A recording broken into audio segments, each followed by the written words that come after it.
Oh my goodness. Is the property market like going into battle? I bet you're wondering, if you've never purchased a property before, is it worth it? Am I going to come out alive? Well, I've got really good news for you today. We are going to take you step by step through every single thing that you need to know so nothing is forgotten. And without further ado, let's head over to the credits. Show where first home buyers go to watch their wealth grow. And here's your host, Jane Slack Smith.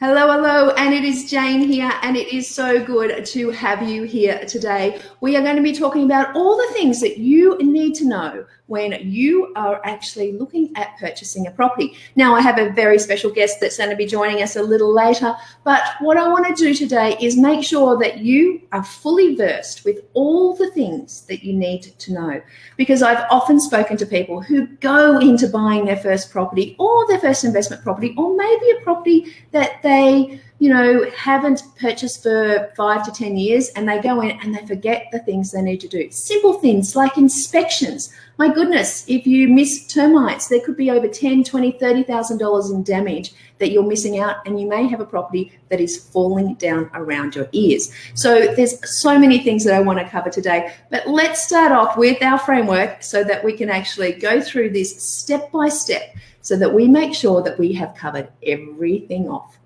Now, first and foremost, it is so important to see it, understand what you're trying to do. Now, often when I speak to people who are thinking about buying a property, they're not too sure where they're going to buy. I have spoken to someone who told me that they found a property whilst walking their dog and thought it was a good idea to buy around the corner because they can check on the property regularly.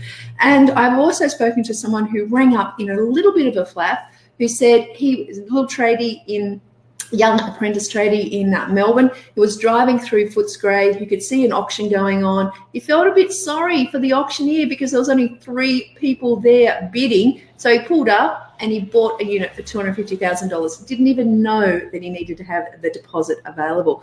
So lots and lots of problems. Now, let me know if you're here online. Hey, I can see that Sharon's here. Hey, Sharon, it's really great to see you. Sharon, are you looking for a property at the moment? Tell me. And if so, where? Because we want to cover off all the questions that people have. And if you're watching this, let me know, where are you looking for a property? We'd really love to know a bit more about you so that we can give you more value. Now, so here's the thing about seeing it and setting your goal. You really need to know what you are after. So obviously, this is the first home buyer show. We have a little bit of a different model here, which is rather than buying your first home, live in it forever and the grandkids come and visit you, you're utilising all of the first home loan deposit schemes, the grants, the concessions, even the lender discounts, so that you can actually get into your property sooner with less. Now, in the last couple of weeks, the government with the first home loan deposit scheme has come out with the details on the caps. So, for instance, a $700,000 purchase price for major regional areas in New South Wales and Sydney, $600,000 for major regional areas like Geelong and Melbourne, and so on and so forth. So knowing the cap is important, but if you could get into a property with just a 5% deposit, no mortgage insurance, which in Melbourne on a $600,000 property with a 5% deposit is $31,000, and if you're buying in Melbourne, the stamp duty concession you can get for a new or established house is $29,000. That's $60,000 less than what you actually need. So there's a lot of things that really allow you to get into the market sooner. So setting that goal, and we're talking about buying your first home using all of the benefits that are set up there for you so that you can get in with as little as a 5% deposit. $600,000 purchase price, what does that mean? That means that you could get in with as little as $30,000, and let's throw on $2,000 for inspections and for legal. So $32,000 could get you into the market. So, oh, hi, Susie. Great to see you too here. Thank you so much for joining us. It's great to see all our regulars and some new people as well. So make sure you tell me, where are you looking at buying? Because I might be able to pull up a little bit of information about that for you later too. So setting your goal, very, very important. This is a step a lot of people miss. And here's another thing that a lot of people miss, and that is the goal and the strategy match. So if you actually have a goal of creating an investment property that is going to almost pay for itself or pay for itself, then your strategy might be one that needs to actually generate a higher cash flow. Now, that was one of my strategies when I started investing, and I turned my first home into an investment property and increased the rent quite considerably by renovating it. So understanding what your strategy is first and your goal is so important so that you can actually link those together. And from then on, what we're looking at is making sure that all of those properties that you're looking at or the suburbs you're looking at match your strategy, which is going to get you to the goal. And that's all about SEEIT. So the first thing that I really want you to consider is make sure that you get into setting that goal, and don't forget this is an important step, and understanding what strategy you want. Now, a lot of people look at really risky strategies because they may have only 3 or 5 years to get to retirement. As a first home buyer, I would like to think that you have 10, 15, 20, 30 years ahead of you of this property gaining you equity and wealth. So we're not talking about maybe subdividing or flipping or developing or adding townhouses on, or even granny flats, or multi-room residences. So there's a lot of things that you can do, and a lot of people feel forced into some of those riskier strategies that they haven't done before without experience, and potentially can lose their nest egg because they are running up against the time of retirement. My ideal here is for first home buyers to buy strategically, buy well, so that you've got years in the market making you money. So let's have a look at the next phase. And this is some of the things that people often forget, and this is setting it up correctly. Now, first and foremost, just make sure you have enough money, your savings, that is going to allow you to buy the property.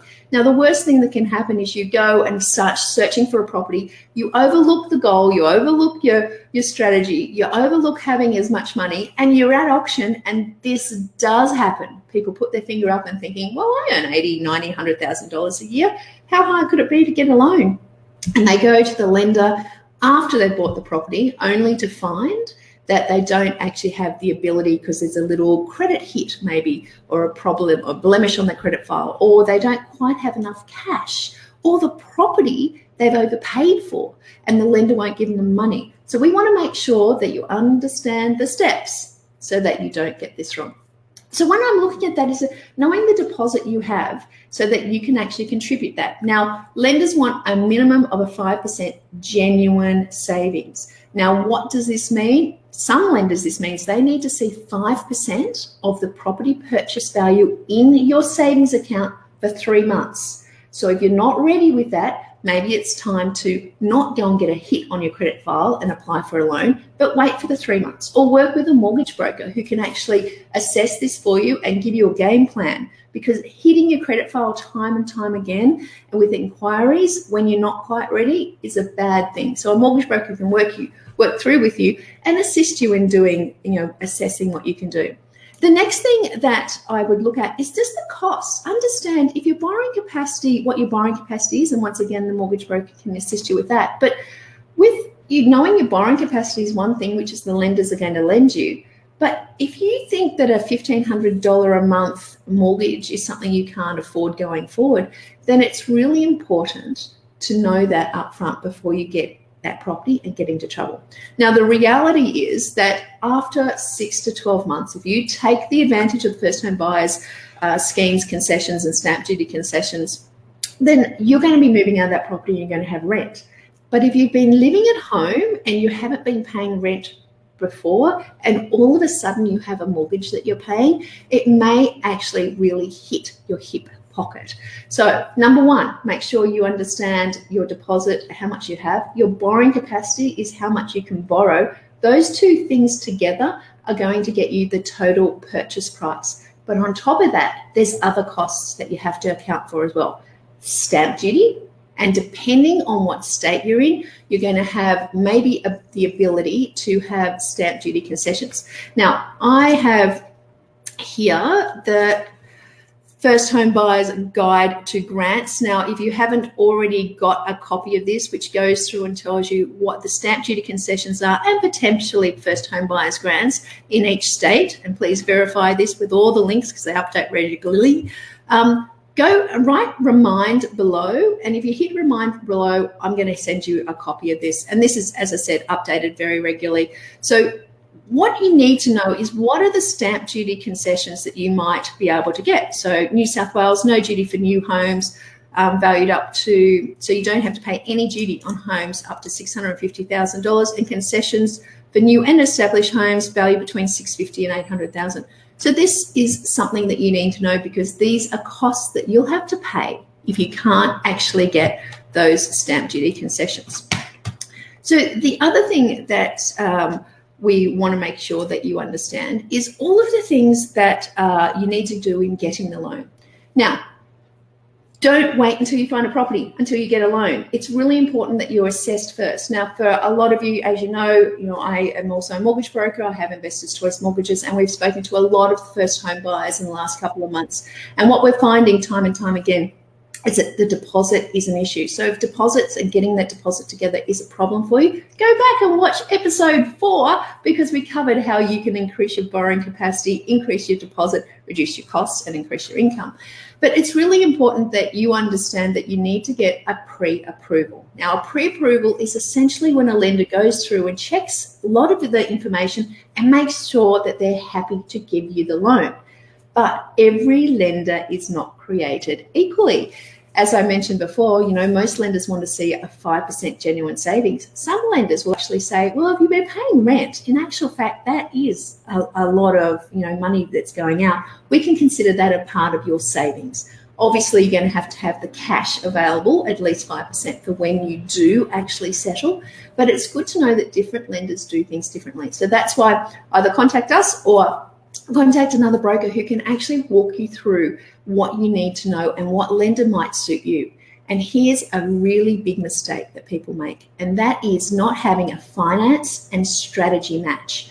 So if your strategy is to build a granny flat out the back of your property and you've gone to a lender with a 95% loan and you then go, hey, I now want to borrow some money to put on a $150,000 granny flat because I'm going to get $300 a week for that as well, then the lender you're with may not allow that to happen. They may not do construction loans. And if that is the case, you may have to change lenders if you want to keep your strategy and pay another $15,000, $20,000 in mortgage insurance. Or if you're one of the 10,000 that had the access to the first home loan deposit scheme, you might lose access to that completely. So please know that it's really important to have a finance and strategy match.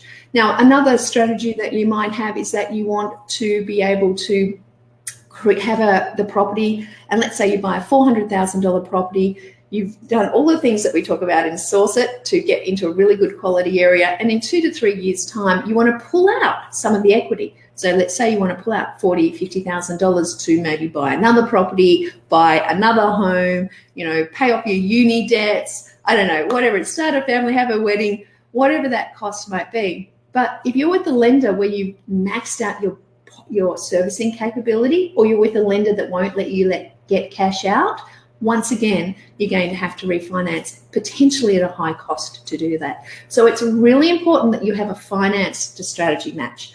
And then you get your pre-approval. Now, pre-approval usually lasts for 3 months. So this means that the bank says, look, I've done a few assessments. They're not going to do a full assessment like they used to do, because I spoke to someone from CBA the other day and they told me of all the full assessments they do for their home seekers, that only 26% ever get a loan. So it's a lot of work that the banks go through in checking everything, and more the banks are saying they don't want to do that. So know that a pre-approval is not an absolute stamp that they have signed you off, but they've done a cursory look and they make sure your credit file's fine, and they've looked at who you are and your credentials, and they've said, yes, in theory, we're going to give you an approval in principle. Now, know this, if you're planning on changing your job between getting approval in principle and buying a property, they will go and check your pay slips again.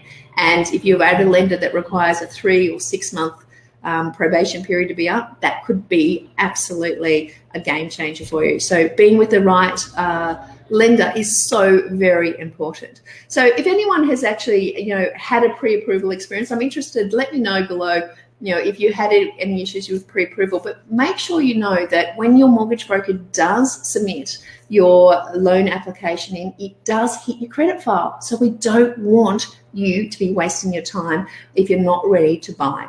Okay, so get the pre-approval in place. Do not go to auction without a pre-approval. Do not buy without a pre-approval. You need to make sure that the lenders will give you the money. All right, what else do I have on my list? Oh, what I wanted to make sure that you knew is before you have anything done, that you also know what the costs are going to be post buying the property. So we talked about the additional costs of buying a property. Make sure you know what the costs are going to be. So your mortgage broker will go through and give you a estimate based on the current interest rates of what your repayment's going to be, because you need to know this. Because if all of a sudden you're going to be short $600 a month, then you're really going to have to be curtailing your lifestyle, and that's not what anyone wants to do.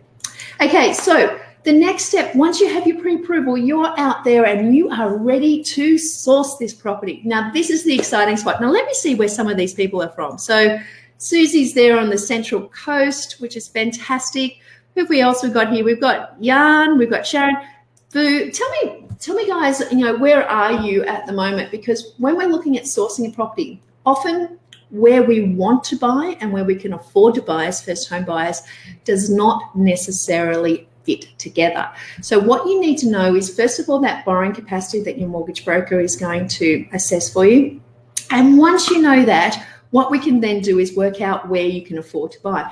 Now, what I want to show you here is a really, this is one of the tools that I use with my students in showing them how and where they can buy. And I just want to take you through this because I want you to see, what's really available for you. So this is my Suburb Selector software that I've developed over the last 20 years using filters to work out what suburbs outperform the others. This is in my location masterclass, and my Diamond Investors Choice Mortgage clients get access to this. So let's just say that you wanted to buy in Brisbane. You were looking at a $500,000 price point, and obviously you're happy to go below that a little bit. So let's say you're happy to go down to 420, and you think you can negotiate a bit better, so maybe up to 10%, and you would like to be within 15 Ks of the CBD.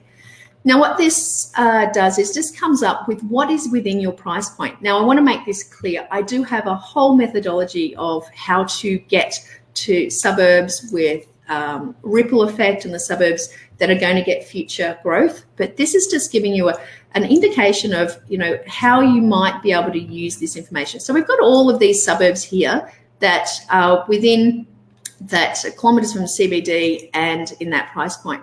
But it gets a little bit more complicated, because what we want to do is we want to be able to be reassured that the areas that we're looking at are going to be investor ready. Now, I have a minimum of 30% renters, give or take a percentage or two, knowing that there's some areas in every suburb that outperform the suburb and bring up the median.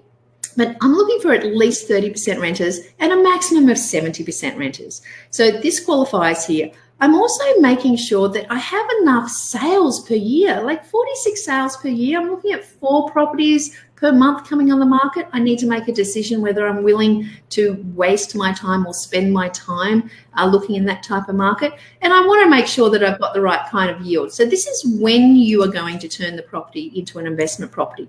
Now, the next thing you need to do before you get into a whole lot more data is you need to understand what the typical property is. And I'm going to come back to this time and time again. The typical property, as you can see here, is a house. And the typical number of bedrooms is a 3-bedroom house. Now, I want to know the demographics as well. If I'm going to be renting this property in the future, it's mum, dad with kids. So I know exactly that I'm looking for a 3-bedroom house for mum, dad, and kids. I get a feel for here, what the average income is. I can see there's not much public housing, so I don't have to do a lot of research in making sure that I'm not near that. I'm looking at vacancy rates. Now, for me, the couple of filters that I've just shared with you is I'm looking at the percentage of renters. I'm looking between 30% and 70%. Vacancy rate, I'm looking below 3%. Vacancy rate is a measure of how many people have their properties on the market compared to how many people are looking for rent.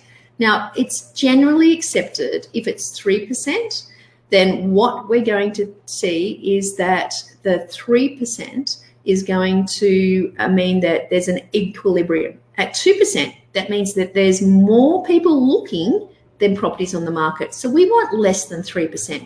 So look, I have about 15 measures and filters that I use, but just the ones that I want you to concentrate just for the moment, because you're having an investment property, is this vacancy and percentage renters. Both of these things are going to reduce your risk. And I want you to be able to rent to the majority of the market, and I want you to be able to sell when it comes time to sell. So we want the typical property, and so that is so important.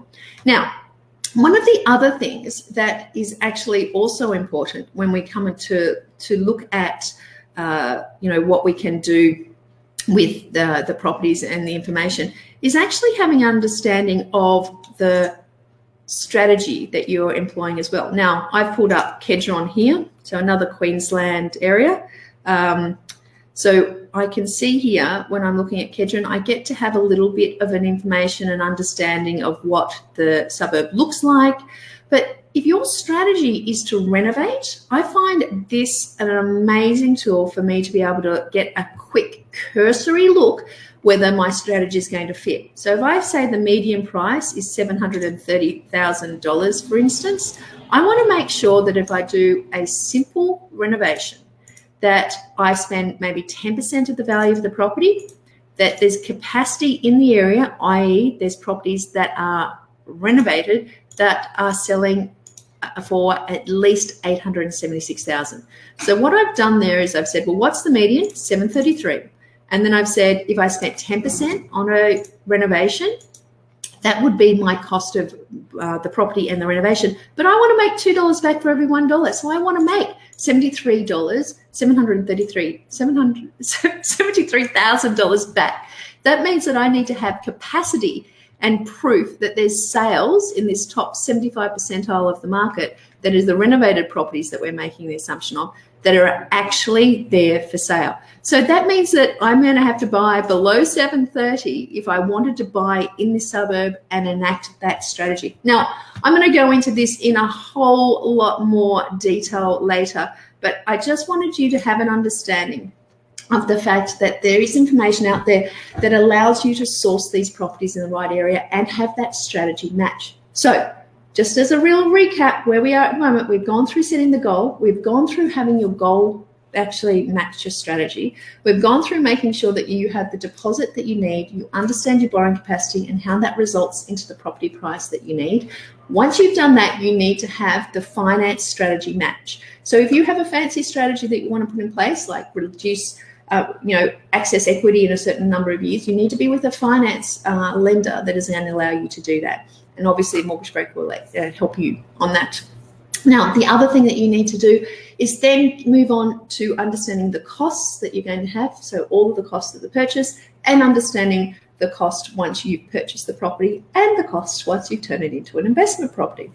So all of that's important. And then we get to source it. And that's when it's about actually understanding what suburbs you're buying in. I've just shown you the suburb selector software that shows you and allows you to understand what suburbs are characteristics, so you can get down to 3 to 5 suburbs that you can actually then start doing a whole lot more intensive investigation on, because there's so many more things that you need to know. And then we get down to actually looking for the typical property in the area. Now, as I said, with Investors Choice Mortgages, with all my pre-approved clients, I give them access to RP data. Now, RP data is a paid resource, so you can pay $150 a month. Or for my pre-approved clients, what I do is I give them access to this for free for the 3 months. And what you can do is you can actually go in and create a watch list. So let's just say that, you were looking at buying in a particular area, and as you can see here, I've got one of these areas that I'm considering at the moment for some of my clients. So I'm looking in, I want to make sure that when a property comes up in that area that I am absolutely, completely all over it. Now, obviously, you can actually set up alerts in realestate.com.au and in domain.com.au as well. But I find this really super easy. And one of the reasons that I use this is that it allows me to jump in and say, I would like to have a 3-bedroom house on a certain size block, so the typical block size for the area, 500 to 800 square meters, and please tell me when any of these properties come onto the market. So for me, it's really important that you define exactly what you're after. And remember, we do that also by looking at the typical property that you're after. And the typical property, let's say a 3-bedroom house, is the property that you're after. And then you go into the next step and set up those alerts so you know very quickly when and what is going to happen. Hey, great. Thanks, Carolina. I'm glad that you like that too. Okay, so what we have now is we've been looking at, how to actually define the type of property, but then we get into the inspections. So the inspections are also really important. Now, this is the inspection of the property itself. So when I go through and do a property inspection, you might be looking at 5 to 10 a day, depending on how resilient you are. But it's really important that you actually record everything that you get. Now, I'm going to share with you here what I have for my clients. So for my first home buyer clients for Investors Choice Mortgages, I've got this whole course. So if you book a time and complete a inquiry with one of our mortgage brokers who specialises in first home buying, you will get access to this course. And as you can see here, we give you all the information you need, but this house inspection list is the inspection list that I used when I was starting. And it really allows you to go through and get all the information that you need. Now, why do you need all this information? Well, it just depends. If you can understand, the agents that you go to, for instance, and the agent always over quotes on the price, and you're recording the sale date here and the selling date and the reserve price, then you're going to know that whenever you see a property by that agent, then it's possibly going to be overpriced. If the property has some distinctive features, such as, it's north facing or view of the sea, or it's got, 80s decor or whatever it is, you need to know that as well. This is the quick summary for you. But here is my inspection list that I use so that I can remember things. Now, I have always renovated my properties, so I'm always looking at things that are going to cost me money. And when I'm looking at these inspections, I'm just making sure that, yes, it's there, it's of the standard I'm after. But often what I'll do, so for instance, for dishwasher, is I'll actually go and I will write down the brand of the dishwasher because, and we'll get to this a little bit later, when you do your pre-settlement inspection, I have often seen that my clients have thought they were getting a Melee dishwasher and it's turned out to be a Dishlex, and the owners have changed it at the last moment. So this just allows you to go through just other things. Is there enough PowerPoints in the bedrooms? These are things that can really frustrate you. And if you decide to put in extra PowerPoints, you're ripping off the skirting board, you're damaging the plaster. It's not just to put in a PowerPoint, it's a repainting, replastering, and refitting skirting board. So all these things are going to cost.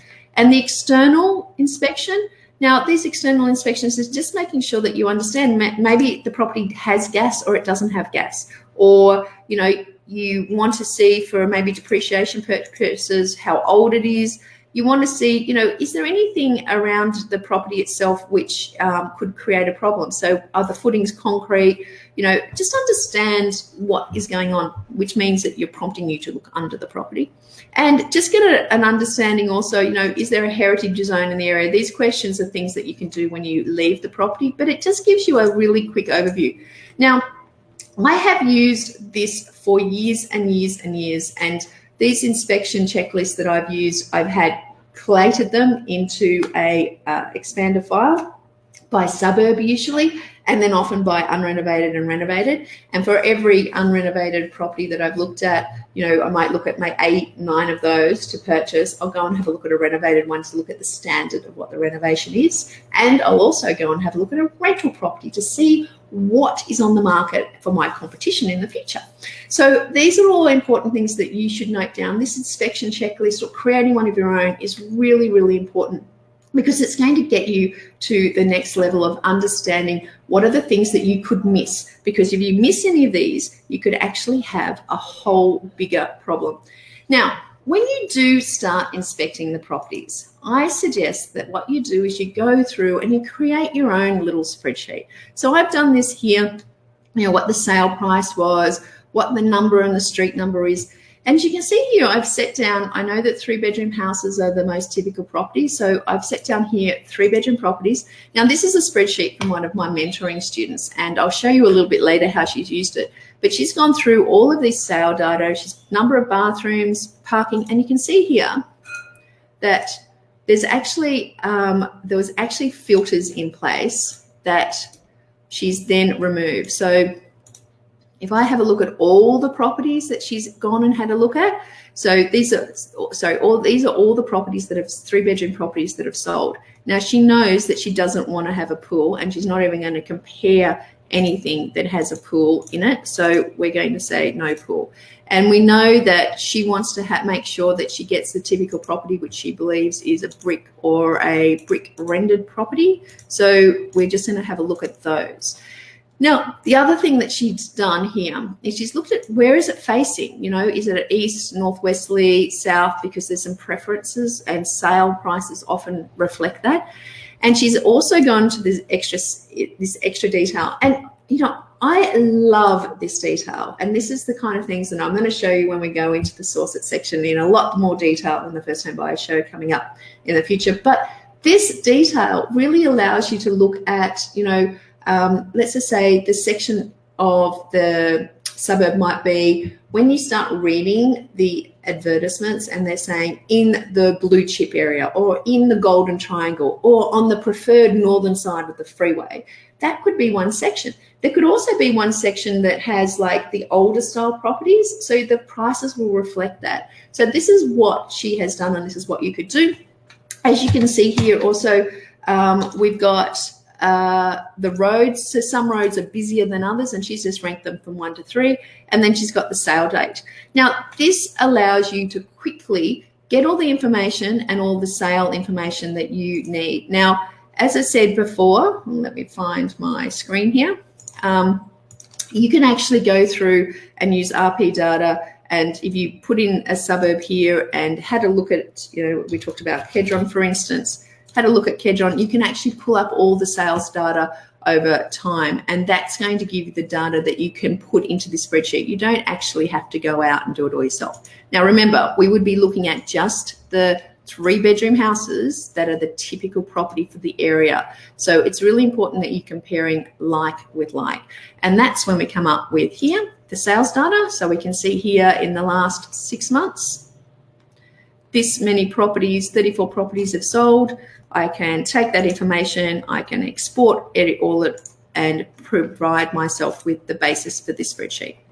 Now, just one other quick thing that I wanted to show you. This is a 4-bedroom analysis that was done as well. When you have the land size in meters squared and you have the property price, I create a calculation here. So I'm looking at the cost per square meters, which is just the sale price divided by the land size. And what that allows me to do is when I think about, I'm looking at unrenovated properties, so I'm looking at these, I can actually start picking up, what would be the median or the average cost per square meter for an unrenovated property. And then if I then start looking at the renovated properties, I could say, well, what's the square meter for the renovated properties? So I can see that the average is higher. So I get an idea of what the unrenovated and renovated costs can be. Or you might want to do this same exercise with, the timber properties versus the brick properties. What is the difference in the median cost? So there's so many things that you can do that are actually going to give you the power to understand very, very quickly what you can do and how you can do it. So that gives you an idea of, the information that we have available when we're looking at source it. So you get down to the suburb, and the suburb might be defined by the strategy you have. If you don't have the capacity to make money from renovation and that's your strategy you want to employ whilst you're living in the property, then that suburb may not be right for you. You use filters to make sure that you have a low risk approach. So I talked about, in this case, vacancy rate, and I also talked about the percentage of renters and the number of sales, things that are going to work for you. And then what we do is, let's say you've gone through, you've done all your analysis, you've found out what you should be paying for the property, you really found a property you like. We then move on to that slam it stage. Now, it is my great pleasure to introduce you to, once again, Scott Agate from Hello House. Hey, Scott, how are you going? Hi, Jane. I'm well, thanks. How are you? I am great. Well, if you tuned in to episode 3, you know that Scott from Hello House is a supreme negotiator and was a real estate agent for over 20 years. He's now working on our side and helping people secure deals. And congratulations, I saw that you were on Channel 7 this week in helping someone getting a property below what they thought they were going to get it for. Yeah, good saving at $380,000. I saved them $55,000. So over the course of the loan, it's probably about $110,000 saving, which is nothing to sneeze at, right? Big saving, worth the effort to negotiate it properly. And you know what I really like is just before we got onto the show earlier today, you were there negotiating a deal. Have we got any update? How are you going? Offer and acceptance. Yes. Really? That was a long, drawn-out negotiation over about 3 days, but we ended up spending $1,000 more than my low offer and bought it. So I think I saved the client $6,500 below their target price, and we bought it for $483,500. So that was in Glenroy. One of the things, because we're going to lead into negotiation here and understanding negotiation as the next part of what you need to know when understanding the process of buying a property. But what I loved about just hearing you having that negotiation was, I think you said something along the lines of, look, this is it. This is our price. She's not going to be turning up to your auction on Saturday. This is final, and we're going to throw in an extra $1,000 just as goodwill because you've come down a bit, but we're walking. And I could hear the person on the other end of the phone still talking. You're like, right, just get back to me. And hung up. The only thing they can do in that situation is keep talking to try and push me up on price. I don't want that to happen. So I just try and maintain control. I guess it seems probably to you maybe that's a little bit of arrogance from my perspective, but my goal is to maintain control of those conversations and do it on our terms to get the price as low as possible. So in that instance, it worked. There's times to do that, and there's times to know where I've got to bite my tongue and play ball with them as well and let them have a bit of control over it or think they've got control over it. So it is really a suck it and see with each different negotiation. All of them are different scenarios as they play out. And I think this is really important because a lot of people, they might have followed the process that we've just talked about. They've got to the property they really want, and it's almost like they then go, okay, I guess I just have to pay what they want. And negotiation is so important, isn't it? Yeah, I've been watching with intent actually, because the level of detail that you go into with your buyers is phenomenal. And I've even as an estate agent for that long, I've never gone into it with that much written detail. Probably because a lot of it is in my head, and I understand where I'm buying, what I'm looking for, which most people don't have that skill because they're not training to do it. So it's fantastic that you do it. But yeah, what I was thinking the whole time watching all those Excel spreadsheets and looking at the level of information that you record is that, well, that's all well and good. You'll find the right property, but then you still got to front up and face the agent and get into that negotiation. So no matter what you do in terms of if that takes you 3 months worth of work, you think your job's done. And that's why people feel like I've done it. I've got to that last hurdle. This is the easy part. I'll just negotiate the deal and job done. But really, you've got to look at it and go, okay, we'll start again because this is a complete different stage. And that's why I love how you've broken it down to these units in terms of you've got to get through the source it, then you've got to get through the slam it stage, because that's the reality. It's almost like, okay, blank canvas, start again, and what do I need to do here to ensure that I tick all the boxes and get it for the right price? Well, before we start negotiating, obviously we found the property that we want. Pest and building inspections, I imagine over the years that you've seen a few doozies. Pest and building inspections is something I find people miss regularly. Yeah, I still have a lot of clients now for Hello House say they don't want to do it, and I keep saying to them, you should do it as part of your due diligence. I had one on in Miami this week, actually, on the Gold Coast, where a lady had had me made 2 offers pre-doing a building and pest inspection, and they got knocked back, both those offers. So rather than leave our unconditional offer there sitting with the agent, I made a point of saying to her, get a building and pest inspection done, and I'll withdraw your unconditional offer. Any future negotiation will be subject to the results of that report. And it's important because it looks like there's been some subsidence issues in that house. That can be very hard to tell. Some of the key things that you said, but I definitely go into an open for inspection, looking at any damp in the ceilings, any rising damp from the floorboards or from, on the bottom of the skirting boards. You look at the roof line, if there's any dips. There's certain things that you can look out for and try and gauge where you think it might need money spent on it. But you really need an expert to get under the floorboards, to look at the footings, get up in the roof, get in the roof space. And a trained eye, just like you'd hire me in terms of the negotiation side of it, and you to source it in the first instance, you need a trained eye to work out where those problems are and really what the cost of those can run to. Look, I've got someone in our community at the moment, and there was on the inspection of this townhouse, so it's part of a strata group, there was a little bit of, let's just say, dust that the rental manager said, look, I think we should check this out. And they got the handyman in and put the hand through the door and basically pulled apart an entire termite nest. And that entire property has now been vacated, and they're up over $100,000 of fixing. And this is not a salubrious, something in the middle of Sydney. This is a property that's worth $400,000 or $500,000. And there's nothing they can do. And not knowing about that before you even go into a property, this is so important. Pest and building inspection, what, $500? Is that what we're up for, isn't it? Yeah, exactly. And sometimes the agents have got an independent building and pest inspection that's been done on the property already that they'll make available to you. Some will have buyers that have missed out, and they'll say to you, the buyers may load off or they're no longer interested, and this company did the building report. You can contact that company and pay a lot less than what the original buyer did to buy a copy of that because they've already done the report. I find that it's not just important for peace of mind, but it's also important for me as a negotiation tool. So if you give me that report, there's some pain points for me to push with the agent or the vendor to try and get that property at a lower price for you as well. So if there is some work that needs to be done, I can factor that in and really build my strategy in terms of my negotiation around those points. So that will help you for sure. One thing I had this week in that house that I was talking about is we perceived when we were going to the open for inspection to this home, my client couldn't get access to the garage. It was full of, the owner's storage. Yeah. The doors weren't open. We couldn't get in there. But the agent had told me that they'd had some previous cracking in the garage and that there was a structural engineer's report from 2013. They didn't make that available to me first up, where they said it was available. And then the client couldn't get into the garage to view where the cracks were. So I think there's almost a sign there that the agent's hiding something or withholding some information because there's a concern around it. So it really is important that rather than as a buyer, you try to get into an argument with the agent, you send in a professional, and it's their, right to get in and get into all those spaces and crawl spaces and find out those answers for you. So don't let the agent dictate the terms there. If you want to get it done and you want to be thorough, then just make sure you do it. And here's an extra tip.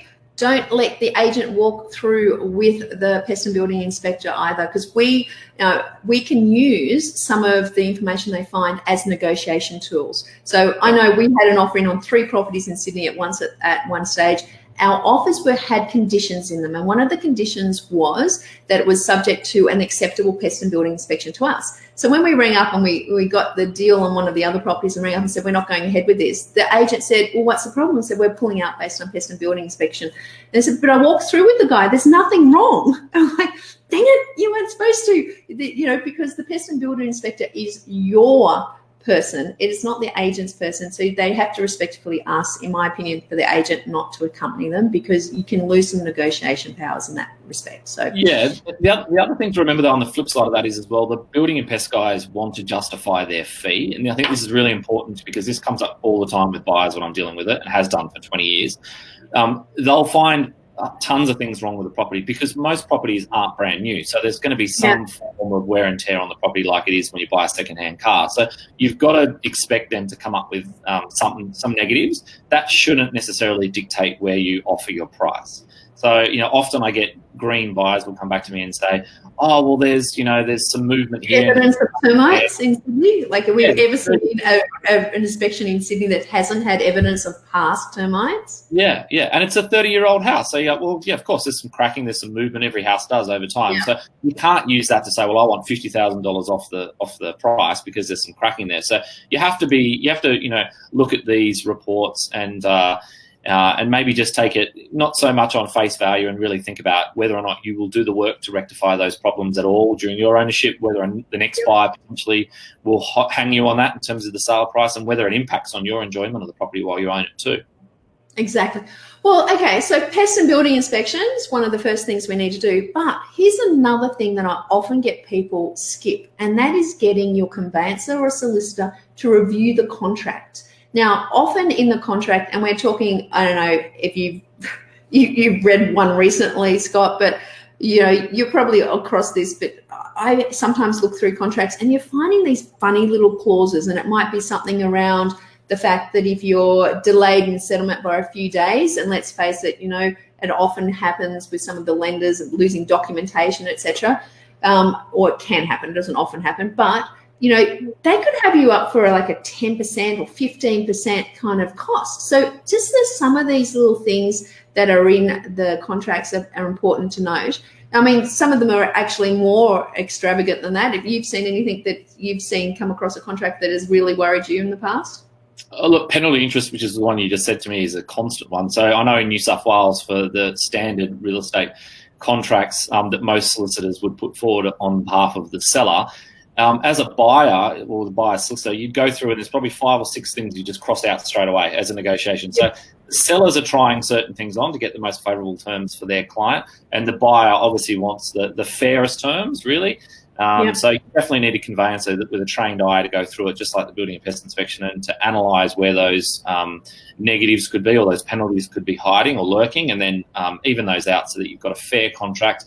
I agree that what you said, just then, the penalty interest is a key one because settlements got delayed very, very often for whatever reason on either side. So, I had one, for example, of my own home when I bought, when I wasn't in a great financial position in terms of I couldn't afford to hold 2 properties for a long period of time, and I was trading up from a small house, my first property in Sydney, up to a much more expensive apartment. And I'd committed to a sale, and the purchaser had given me a set amount of settlement time. It might have been 6 or 8 weeks, but he was riding the stock market, and he had his money in the stock market, and his stocks were booming, so he didn't want to settle. So he just kept delaying the settlement. But I was paying a high penalty interest on delaying the purchase of my double the price property, and I couldn't afford it. So it was costing me a fortune for him to ride the stock market, but he didn't care less. He was a multimillionaire, and he was buying it as an investment property, and he was making more money on the stock market. So, I had never, ever thought that could possibly happen, but it happened to me, and I got stuck out of pocket by probably a couple of $1,000s in over a 6-week period. It's interesting. I had actually, my personal trainer was buying his first home here in Melbourne, and he was looking at a property out near Broadmeadows, and he was going, "This is a bargain. This is so good. Would you mind doing a deal review for me?" I said, "Absolutely, no problem." And so I actually pulled up on RP data, and I had a look at the property, and then I zoomed out and I had a look at all the other sales. And in his street, within 6 months, there'd been 4 other houses selling. And I was like, "There's something going wrong here. Let's check out the contract." And we went through the contract, and the RTA had actually, so the Roads Transport Authority had actually put in place a compulsory acquisition of 1.5 meters of everyone's backyard at a cost that they wanted to pay. And so this was in the contract, and it was buried deep, and we could actually see that. And that's why everyone was selling. And this is why, the deal reviews and understanding what's happening in the market is so important. But, getting a conveyancer or a solicitor to look over some of these things is just so important. So don't miss that step either. Yeah, but also like the building and pest inspection, I've got a good example of that as well. I had some friends that I tried to sell an apartment to, which I thought was really good investment stock for them long term, but it was on New Southhead Road in New South Wales, and forever, every property on New Southhead Road, which is a main road through Sydney in the eastern suburbs, every building that fronts that street has got one of those clauses in it that it can be bought back by RTA or whatever it might be for road widening at any time in the near future. But that's been in those contracts for probably 50 years, 70 years, 100 years. The reality of them doing that, buying back the most expensive property in Australia, is not going to happen when all these apartment blocks were built right on the front. my clients and my friends walked away from it because their solicitor said, oh, there's this clause in there that you need to be careful about. The reality is, though, that's never going to be pulled back. Yeah. It was never going to happen. So they walked away from a really good opportunity with, I think, bad advice by just being too cautious. So you have to weigh up all those things and say, okay, that's fair. That's probably a reason to walk, or at least put a deduction on it in terms of what I want to pay. Or, hey, I can live with that. There's a low-risk strategy there in play, and I'm just going to get on and buy it because it's a good opportunity. Now, I know we've got quite a few people watching here, and you might be watching the replay. What I want you to do is give me a hashtag of a wow. Tell me something that you went, I didn't know about getting conveyancer to check this, or I didn't know about getting a pre-approval only last 3 months. You know, because I want to know, some of the things that you don't know, because we can go into more detail on those in future shows, or jump into the First House Buyer Facebook group. And if you put remind down below, what we'll do is make sure that you get access to that as well.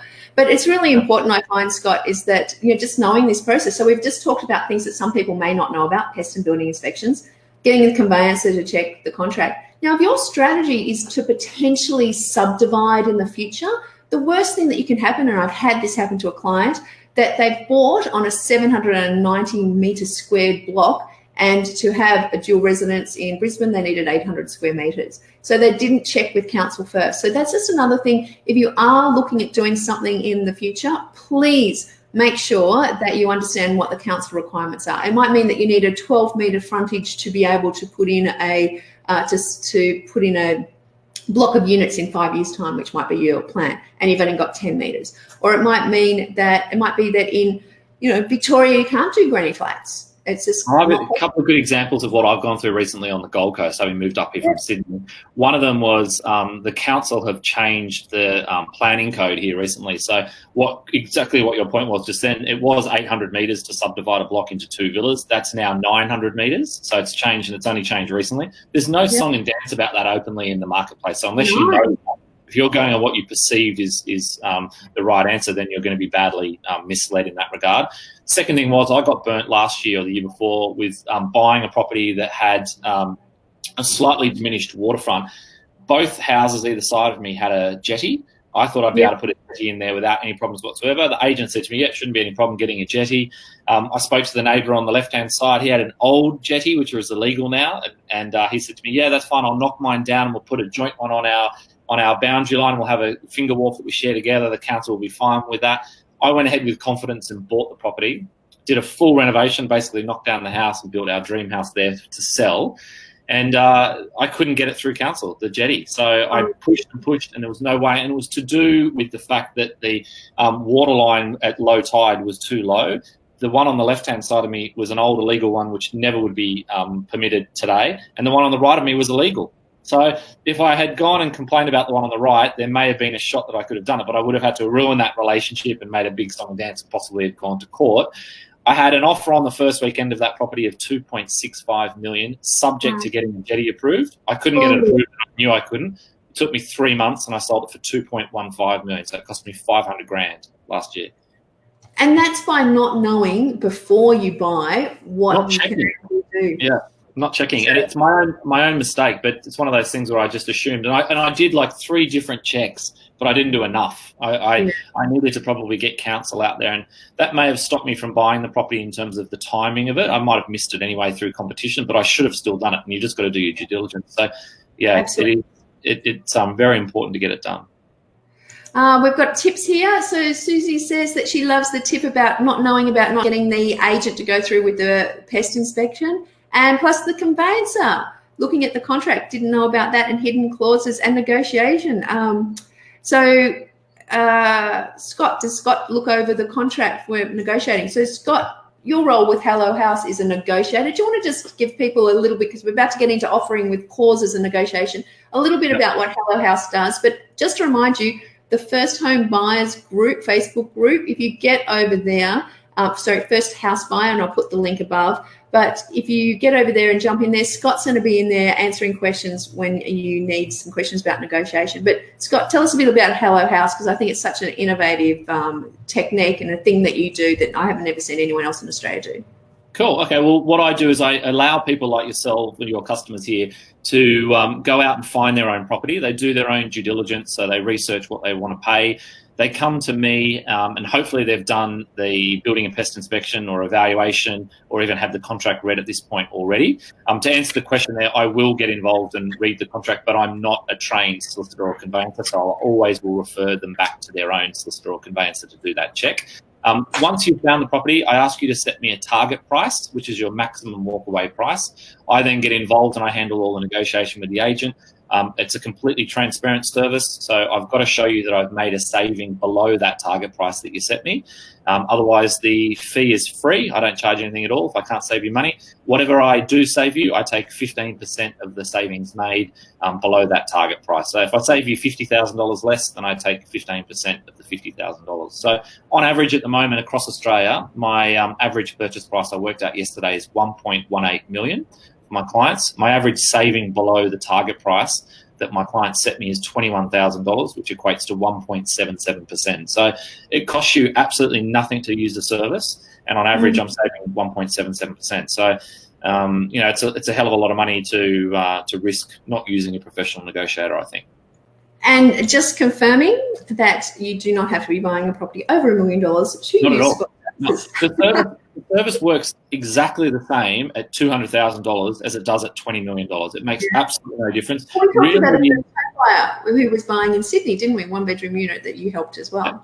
Yeah, so it doesn't make any difference. As I said to you, the property I bought for $380,000, I just saved them $55,000, which was just over 14% off the price. So it really is the negotiation art that I focus on. I don't even work a huge amount with comparable sales. I get an understanding from the client of what the comparable sales are. But at the end of the day, it becomes just a fight between what the vendors are wanting to sell at, the lowest point they'll trade at, what the buyer is prepared to pay as their maximum. And it really is just my skill set in the middle there to work the agent to get the best possible result for my client. So that's the sort of space that I'm working in, which is quite unique. Now, in future shows, we're going to go into a little bit more detail about putting clauses into your offer. So some of the clauses that you might include that could become a negotiation point, and it could be something you throw in a few clauses so you can pull them out to be part of a negotiation. And Scott could go into a whole lot more detail on that, get into the group and have a chat. But, some of the clauses that I've included, an absolute no-brainer for me is a pest and building inspection, but also a finance clause that says I would like to find finance is acceptable to me, and I want 7 days, working days to be able to do that. Because what needs to happen is once you find that property and you have an indicative, yes, the people are going to accept your price, you've got 7 days, if you put that into your clause, to then go and get everything else done. Now, pest and building inspection, usually pest and building inspectors are fantastic. They can be there within 24 hours. But the banks then need to organise a valuer, and the valuer needs to go out and value that property. Now, if there's a tenant currently in the property, the tenant might say, well, I'm not free until next Monday. And this is eating into your 7 days or 10 days or however many days that you've actually allocated. Now, it's different in different states. So, for instance, in Queensland, you might have 21 days, but then you only have like 7 days to actually, settle the property as well. So you need to understand what you need to have in your clauses. And as I said, there's a whole lot more detail that we're going to, but an absolute no-brainer is pest and building inspection. And the reason I say finance is acceptable to me is that if I can't get a loan, then if the lender comes back and says, hey, I'm happy to lend you money at 10%, technically you've got a loan, so you have to accept it. So just understand that once you have a property or that amount that has been kind of assessed and the property's been, negotiated, you've got an agreement in theory on the actual price, you're doing all of your inspections, pest and building inspections, that cost you about $500. You're going to go through and just check with the council, everything's fine. You're going to go through and get the finance set up. Once you have that all done, you go back to your mortgage broker and you say, here's the contract of sale. So it's signed with the price on it, $365,000, for instance. And then what they're going to do is they're going to get your application and they're going to put the contract of sale, or at least the front page, on there, and they're going to have updated pay slips from you. So you then have to go and send all of that information through again. Now, the lenders, depending on the time of year, so for instance, coming up for Christmas, they can take 14 days to pick up an application. So you really need to make sure that you keep in contact with your mortgage broker through this entire process. then the lender is going to send a valuer out. Now, depending on the lender, some lenders allow the mortgage broker to order the valuation upfront. So by the time the assessor picks up that loan application, the valuation is there as well, and they can give you what's called a formal approval. Until you have a formal approval, you do not have approval to purchase that property and get the money from the bank. The pre-approval that is given to you way up at the beginning of the process is not a formal approval. So you need to make sure you have that understanding that there is a time frame. So don't go in there and agree on a price and sign on the dotted line, because if you can't get the funds, you could be up to losing your deposit. And it may not be the 5% that you in your mind think that you're putting in. It could be the 10% that's included in the contract, which is another contractual clause that your conveyancer or solicitor could remove. So understand the difference between what a pre-approval is and a formal approval and what you need to do. Now, the next step, well, I was going to say, can I interrupt you for 1 second? I was going to say it might be useful for us to put together a little cheat sheet of what you can actually ask in terms of a contract when you're negotiating, because it's not written anywhere in terms of what you can expect to move in terms of some of the key items in a contract. So, for example, you could ask for, if there's a standard 5 or 7 day finance clause, you could ask for 14 if you need it. You wouldn't know that because the standard is X, but you can ask to move that forward. You can ask to pay a $50 deposit instead of 10% if you want to. You can ask to have a year settlement if you want to. You can ask to give the vendor the deposit up front and release it to them so they can spend that money and go buy a house elsewhere. And give them a much lower price because they've got the flexibility to go on and buy their next home. There's so many things that you can make it subject to, inclusions, exclusions, that we should probably write a long list, a cheat sheet for your students to understand what the parameters are, because it's endless. Yeah, it's all negotiation. Well, and this is interesting because, some of the things they might, sometimes you find exclusions in the fine print that might say, and the dishwasher's not included, or we're taking the chandeliers, or we're taking the blinds, which brings me to the pre-settlement inspection. Have you seen any horror stories with pre-settlement inspections, Scott? Yeah, a lot of things that happen in pre-settlement inspections. This comes down to the inclusions or the exclusions, often in the front page of the contract as well. Define what that is. This is like the day before the keys and the money's handed over. Right? This is just typically 1 day off. Yeah, typically it's done either on the morning of the settlement or the day before, as late as possible, because what you're looking for ideally is that the occupant has moved out, whether it was owner-occupied or if it was tenanted. You want to see the property vacant. Vacant properties always look a lot worse than a fully furnished property because you can see everything for warts and all. Often the vendors haven't cleaned up or the tenants haven't cleaned up. So that's the biggest one. It was very often as the estate agent that we were having to apologise to the buyer or pay out of my own pocket sometimes for the tight-ass vendors that wouldn't do it, was to clean the property and have it presented nicely for the new purchasers to move in. Another key one that we found is this is probably something that's happened in the last 10 years, but everyone puts their TV on the wall now. So you go through, the TVs would be hardwired into the wall. Well, when you go to purchase the property, when you get the keys, all those TVs are ripped out of the wall and you've just got these giant ugly holes with wires coming out of it, or speakers in the ceiling that have just got wires coming out of it. So there's thousands of dollars to rectify as soon as you walk in. If your equipment doesn't fit those spaces or you don't need it, so you've got to rectify all those problems. And the other key one that I've found a lot is vendors that rush out the door and either deliberately leave things. It might be an old wardrobe that they couldn't get into their van or the back of the ute, or garden equipment, whatever. They'll just leave things, or they'll just deliberately leave a whole heap of rubbish like garden clippings, old clothes and stuff living there. And you've just got to dispose of it as well. So that's the reason why you're doing that pre-set inspection. You're going through there to make sure the property is as per what you signed or as per when you signed the contract to purchase it. Nothing's changed. The tenants haven't stolen the light fittings or the, as you said, the dishwasher hasn't been. Yep. Or we've had problems as well when there's been rugs and things down, and you pick up a bed or you pick up a sofa and the new buyer comes in to do the pre-sale inspection and there's a giant hole in the carpet, or there's a big urine stain or something from a dog or a cat, and the carpets are ruined. So you walk in there and you've basically got, a $3,000-$5,000 problem to fix straight away. So you've got to do that inspection and then you report that back to your solicitor and say, hey, this isn't as per what I found. And what will often happen is the settlement won't get delayed.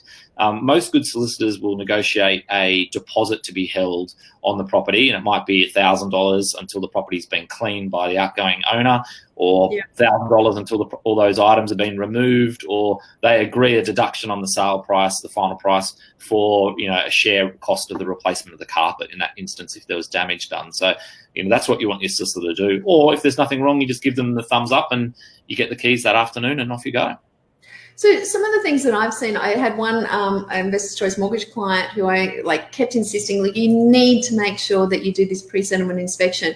And finally, on the day before, he organised to do it, and he turned up, and although he had a clause in the contract that said vacant possession, the tenant was sitting there in the lounge room. And he said, mate, when you're leaving, I've got 3 kids and a removalist bus turning up tomorrow to move in. He said, I refuse to leave because I'm with the defence and they haven't found me somewhere to move into. So it completely, they could have turned up there, left their house behind, ready to move in, big problems. And I've also had people turn up and find, the beautiful gates that were there have gone, the entire garden has been pulled out, and all of the window furnishings have gone as well, all the blinds, etc. So, these pre-settlement inspections are so important. So this is just before you go through and say, yes, we are about to purchase.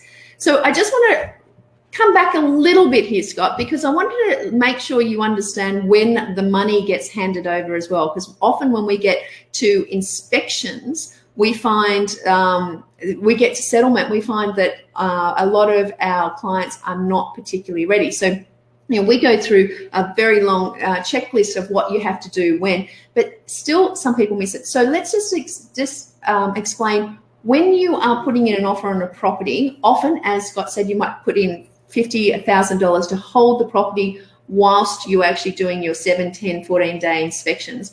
But at the time that you then exchange on the property, you need to give them the deposit. Now, typically in the contract, it'll say 10%. Your conveyancer can slash that and say 5%, but you have to get your sellers to agree to that.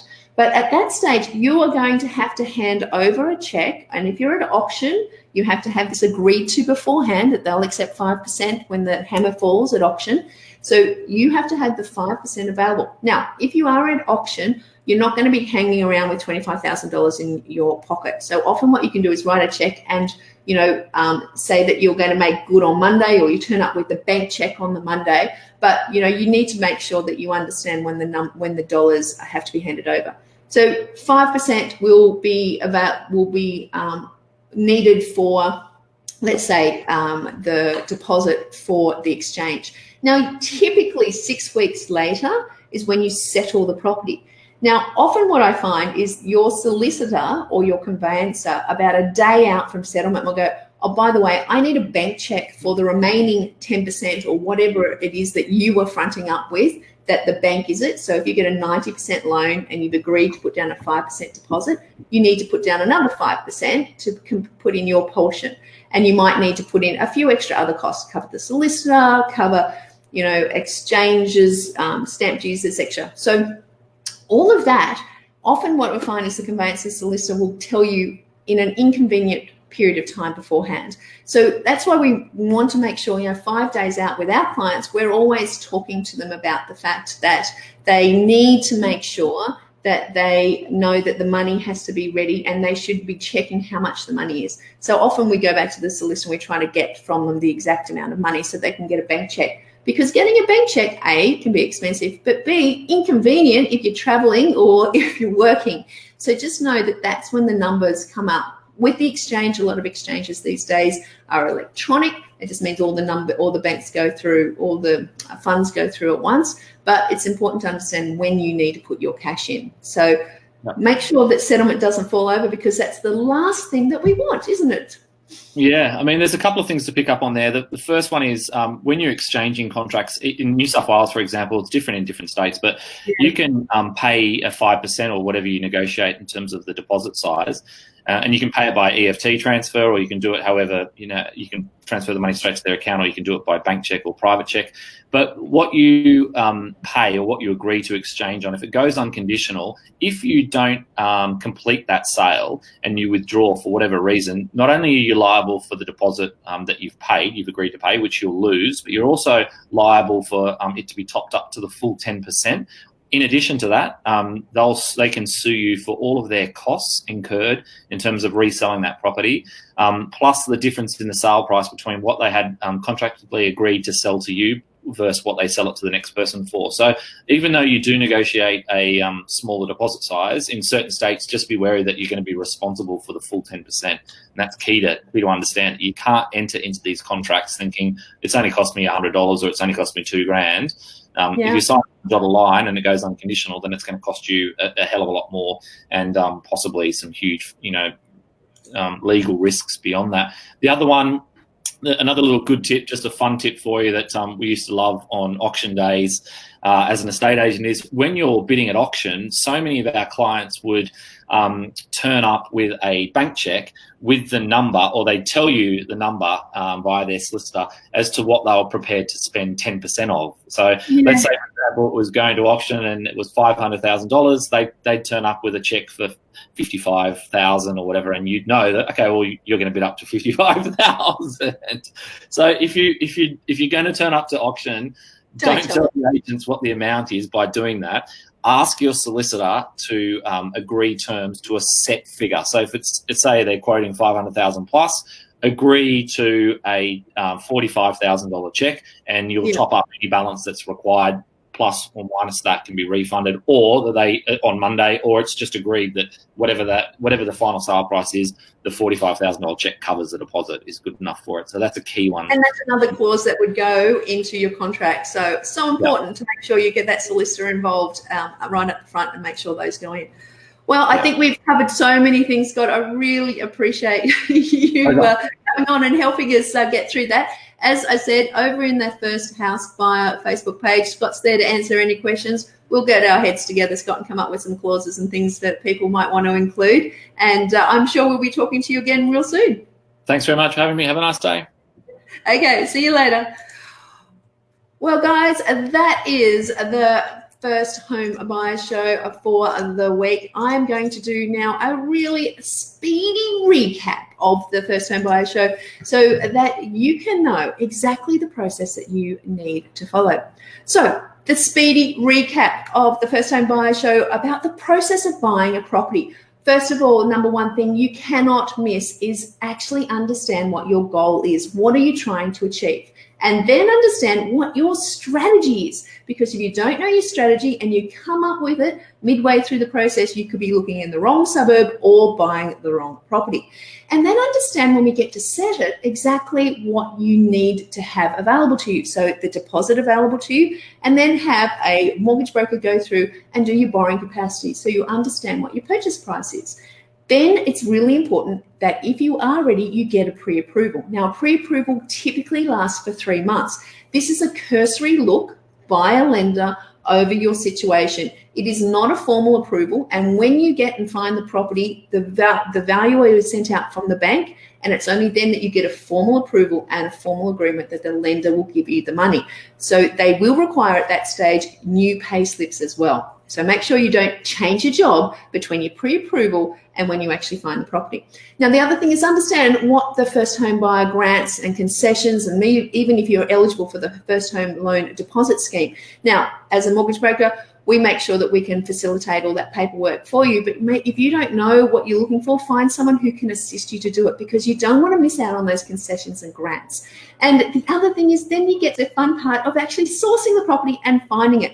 But wait, it's not about going around the corner and finding the property around the corner. Remember, this is a battle. You are after the best possible conquest so that you can create wealth for yourself for the future. So it's about understanding the strategy suburb match. So for instance, if renovation is part of the strategy that you have to push your rent up when you move out and rent the property and push your equity up, then you have to make sure that the suburb has capacity to do that. Now, I demonstrated that in the full First Home Buyer Show, so jump over there and check it out, because there are reports that allow you to do that. And then also you need to understand what the typical type of property is, because you don't want to have an atypical property, because when it comes time to rent it or sell it, you're not going to have the biggest part of the market that's after you. So this is easy information that you can find.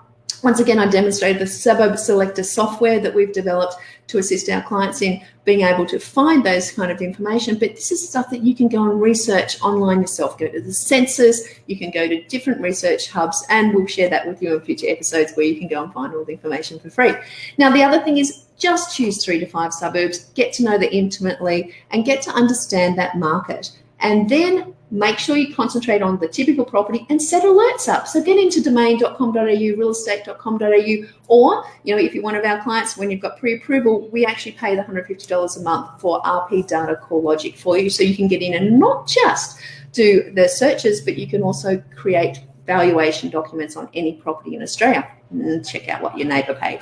But it's always important to understand that you want to be able to know what properties are available when, and getting an alert for when the 3-bedroom typical property on 600 to 800 square metres in the suburb you're after comes on the market, you can jump in really quickly. Now, it's always important when you're doing inspections, use an inspection checklist. I demonstrated one that we give to through our first home buyers course. But, you can create this yourself. Just make sure that you're aware of what's going on with the property. Track it through its campaign and see what it sells for as well. And it gives you a feel for the market. And then store that information. Staple the pretty picture, the sales picture that the agent gives you to the top of that inspection, so that you know exactly what that property was sold for and what it looked like. And I've used that time and time again and gone back and had a look at properties that have resold in a year or two later and potentially had a renovation done, just to check out what the people had made on the properties. But it's a really good way for you to track a property and all the properties you're looking at, because you're probably going to be looking at 5 to 10 every single Saturday. Now, the inspections are important, but I also shared with you maybe a spreadsheet of all the past sales. So you can do a bit of analysis on working out, what renovated, unrenovated properties are or selling for, what the typical brick property versus the timber property is selling for. Get an idea of what the price is that you should be buying, because when you actually find the property, then you're going to have to negotiate, and knowing where to start that is really important with comparable sales. But when you find the property, there's a few things that you can't forget. Pest and building inspection. Do not forget this. You do not want to find out years later that you have termites that are eating through all the timber and the property is not habitable. You want to make sure that you have a conveyancer solicitor review the contract before you actually put in an offer. And they can actually help you put in clauses as well. So things that they may change might be reducing the penalty interest in case you settle late. They might reduce the amount of deposit you need to include. They might increase the settlement time frame. There's so many things that could be included in here, but absolute no-brainers are making sure you have subject to a pest and building inspection that is acceptable to you, and subject to a finance being acceptable to you being approved. And you need 7, 10, 14 working days to achieve that, because what happens is once you have that contract in principle signed, you need to then get that contract with your updated pay slips to your mortgage broker so that we can then process that and get a formal approval. And it can take 3, 4, 5, 6 days for valuers to get through a property. Then they write up the report. Then they have the supervisor review it. Then they get it to the bank, and then the bank assessor checks it out and says yes. So you need at least 7 working days to make sure that you have enough time so that you aren't settling on a property without a loan. Because as you will check out in the First Home Buyer Show, Scott from Hello House shared with us that there's actually an opportunity for you to actually lose your entire deposit. And if you work so hard at getting it, you don't want that to happen. So getting those clauses right is important. And then there's the negotiation. And as I said, Scott joined us from Hello House and shared with us some of the experiences that he's had in negotiating down prices for some of his clients. It's a no-brainer getting a professional negotiator on your side. I really encourage you to get into the First House Buyer Facebook group, have a chat to Scott and some of the other professionals we have in there to answer your questions. But, being able to negotiate and actually maybe cutting $10,000, $20,000, $30,000, $40,000 off the property price, this is money for jam, and it's something you shouldn't miss. And then let's go through and make sure that there's one other thing that you should include, and that is making sure the property is insured. The bank's going to tell you what the value of the property is, and you have to get that insurance set up for settlement date. And before settlement, the day before or the morning of, you need to do a pre-settlement inspection. Make sure the dishwasher is still a mealie, it hasn't been replaced with a dish flex. Make sure that all the things that you believe the property would have in place are there, and make sure you still, there might be a tenant that is still there that's refusing to move out, which happened to a client of mine. So you need to be doing that pre-settlement inspection before you know confidently that it's time for you to hand over the money. And 3 to 5 days out, your solicitor or conveyancer will be asking you for a bank check for all the funds that you need to contribute. They'll also be getting the funds on the day from the bank, and you need to make sure that you're prepared and ready to put in those funds to complete the purchase. So all of these things are part of the process that you need to know, making sure that you know exactly what to do when. So don't go to auction without a pre-approval. Don't buy a property without an inspection, and don't just settle on the price that the agent is saying the property is worth. Go in and negotiate. There are so many things that you need to know when you're processing or going through the process of buying. It can feel like a battle, but hey, we are here on your side to answer any questions and make sure that you are always victorious. So as always, here is to your property success, and I hope that your next property purchase is not a battle. Bye for now.